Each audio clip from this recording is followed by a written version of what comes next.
Ok, alors bonjour à toutes et à tous et bienvenue dans cette vidéo. Donc aujourd'hui je vais mettre en comparaison le dividende ainsi que le rendement du dividende de deux entreprises que vous connaissez probablement. Il s'agit de deux fleurons de l'industrie française. D'un côté Total, donc major pétrolière internationale, et de l'autre côté L'Oréal, leader mondial du secteur de la cosmétique. Donc le but de cette vidéo, c'est de mettre en comparaison le dividende ainsi que le rendement du dividende du groupe Total et de l'entreprise L'Oréal. Et donc je vais tenter dans cette vidéo de vous démontrer en quoi pour un investissement au long terme il peut être plus intéressant dans une stratégie de rendement d'investir dans une entreprise comme L'Oréal plutôt que dans une entreprise comme Total.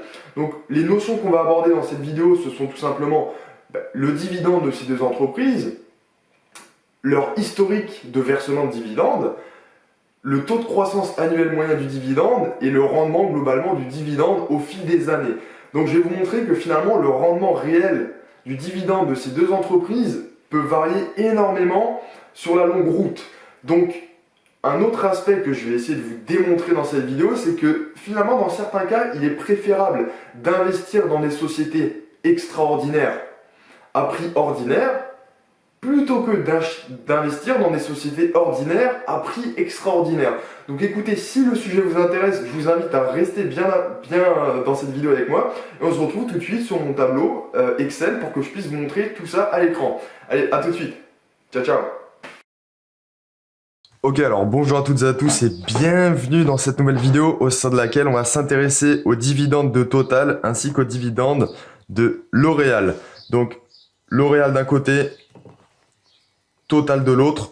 Et donc aujourd'hui, l'objectif de cette vidéo, c'est de voir pour l'investisseur au long terme, quel est le meilleur dividende. Est-ce que le dividende de Total est plus intéressant que le dividende de L'Oréal ou est-ce l'inverse? Donc déjà, première chose, on va regarder rapidement les cours boursiers de ces deux entreprises.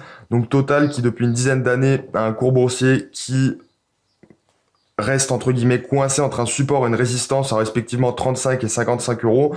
Et L'Oréal d'autre part qui est une entreprise qui depuis une dizaine d'années connaît une très forte croissance.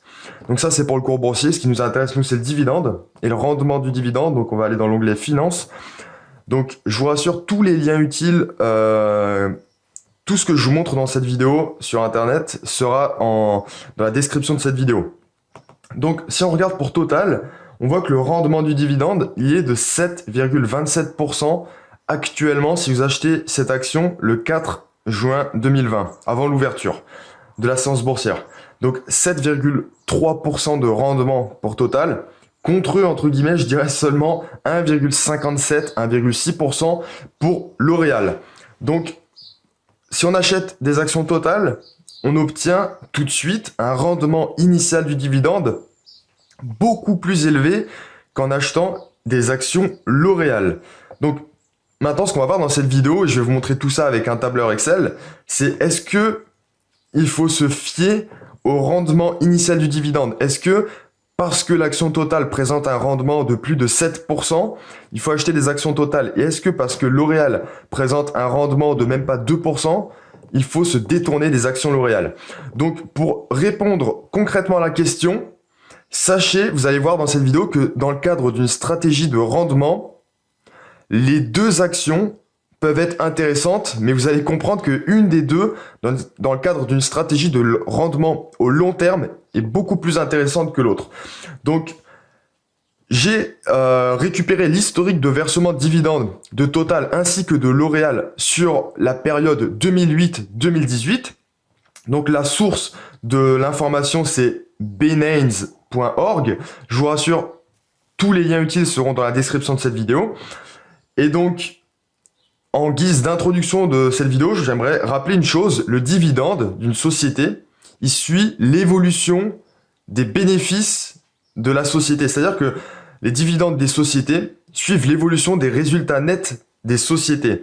Si une entreprise a un résultat net qui suit un taux de croissance annuel moyen de 10%, le dividende au long terme va croître de 10% également, tous les ans. Il en est également de même pour le cours boursier. Lorsqu'une entreprise a des bénéfices qui augmentent de 10% chaque année, le cours boursier va s'ajuster et à la longue croître en moyenne à peu près de 10% par an. Donc ça c'est quelque chose de très important à noter parce que entre Total et L'Oréal, la société qui a le meilleur taux de croissance de ses bénéfices, c'est clairement L'Oréal, comme on peut le voir où eh bien sur ce graphique qui est un extrait du compte de résultat avec en barre noire l'évolution des volumes de vente, du chiffre d'affaires, qu'on peut voir également ici. On a une tendance haussière. Alors que pour Total, c'est un peu plus mitigé et on voit que c'est, certes, le pétrole est volatile, donc ça impacte beaucoup l'évolution du chiffre d'affaires, mais la tendance est beaucoup plus difficile à cerner. Donc, maintenant que ça c'est dit, on va s'intéresser vraiment aux dividendes. C'est ce qui nous intéresse. Donc, on a vu quelque chose déjà d'intéressant. Lorsqu'on achète des actions Total, on a un rendement initial, et je précise que c'est initial très élevé, puisqu'on est à plus de 7%, alors qu'on est à peine 1,57%, il me semble, pour L'Oréal. Maintenant, on va voir qu'est-ce que ça apporte à l'investisseur d'acheter des actions Total ou L'Oréal sur un portefeuille au long terme.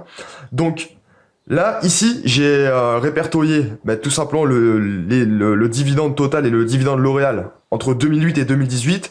On voit qu'entre 2008 et 2018, le dividende de Total est passé de 2,28 € à 2,56 €. C'est pas une très très grande augmentation, même si c'est une croissance. Lorsque c'est en vert clair comme ici et ici, ça signifie que le dividende stagne. Lorsque c'est vert foncé, c'est-à-dire que le dividende est en croissance consécutive chaque année. Pour L'Oréal, en 2008, le dividende était de 1,44 €. En 2018, il était de 3,85 €. Donc, on a une progression beaucoup plus flagrante pour L'Oréal que pour Total. Autrement dit, le dividende de L'Oréal croît à une vitesse beaucoup plus rapide que le dividende de Total. Et donc, c'est ce qu'on appelle le taux de croissance annuel moyen du dividende. Donc, le taux de croissance annuel moyen du dividende, je précise que c'est une notion très importante pour ceux qui achètent des actions dans le cadre d'une stratégie de rendement, c'est-à-dire pour du dividende. Au long terme, si vous achetez des actions pour avoir des dividendes sur un horizon de placement très long, il faut s'intéresser au taux de croissance annuel moyen. Et donc, on voit que avec Total, donc j'ai calculé le taux de croissance annuel moyen sur la période, en moyenne, entre 2008 et 2018, le dividende Total augmentait chaque année de 1,17%.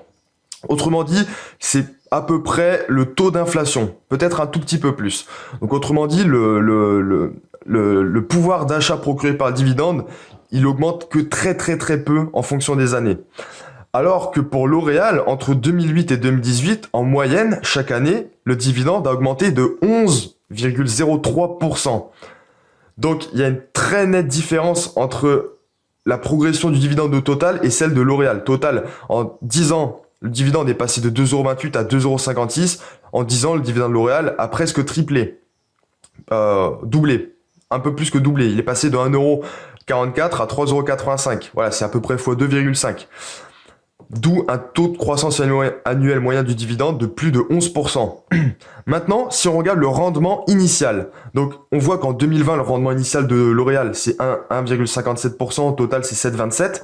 Mais si on retourne en arrière et qu'on retourne en 2008, eh bien en 2008, alors j'ai pris une date fixe arbitraire bien sûr, Total, le rendement initial affiché était de 5,71% et L'Oréal de 2,82%.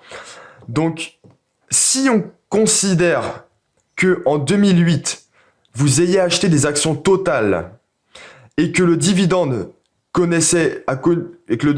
suivait une progression de 1,17% tous les ans, eh bien, en 2018, 10 ans après, votre rendement réel pour Total ne serait plus de 5,71%, mais 6,41%. Et pourquoi le rendement 2018 est supérieur au rendement 2008? C'est très simple.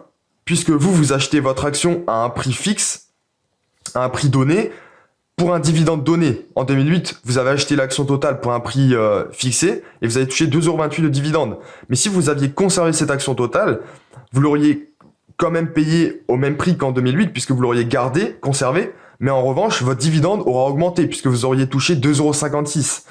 Donc, nécessairement, lorsque vous avez un dividende qui augmente chaque année, votre rendement du dividende réel, eh bien, il augmente aussi. Je vais vous faire un exemple très simple. Imaginez que vous achetiez une action à 100 euros. On va dire que cette action, eh bien, on va prendre exactement un exemple. L'exemple ici, imaginez que vous achetez une action 100 euros et qu'elle vous rapporte 5,71 € de dividende. Eh bien, le rendement du dividende, c'est simple, c'est le dividende touché sur le cours d'achat, 5,71 sur 100. Donc, vous avez 5,71% de rendement du dividende. Mais maintenant, si le dividende il augmente chaque année et qu'à un moment donné, votre dividende vaut 6,50, eh bien, forcément, vous avez quand même payé votre action 100 euros. Donc, même si l'action, au fil des années, elle prend de la valeur, si vous touchez 6,50 € de rendement, de dividende, pardon, vous avez nécessairement 6,5% de rendement du dividende. Et chaque année, à partir du moment où chaque année le dividende augmente, votre rendement réel augmente. C'est mathématique. Donc pour Total, le rendement réel, donc il n'est pas corrigé d'inflation, hein, c'est juste le rendement sur prix de revient unitaire, sur prix d'achat, il passe de 5,7 à 6,4% au bout de 10 années. Maintenant, si on regarde pour L'Oréal, en 2008, vous aviez un rendement du dividende qui était de 2,8%. C'est correct pour cette action, mais c'est quand même plus de 2 fois moins que le rendement du dividende de L'Oréal. Total, pardon.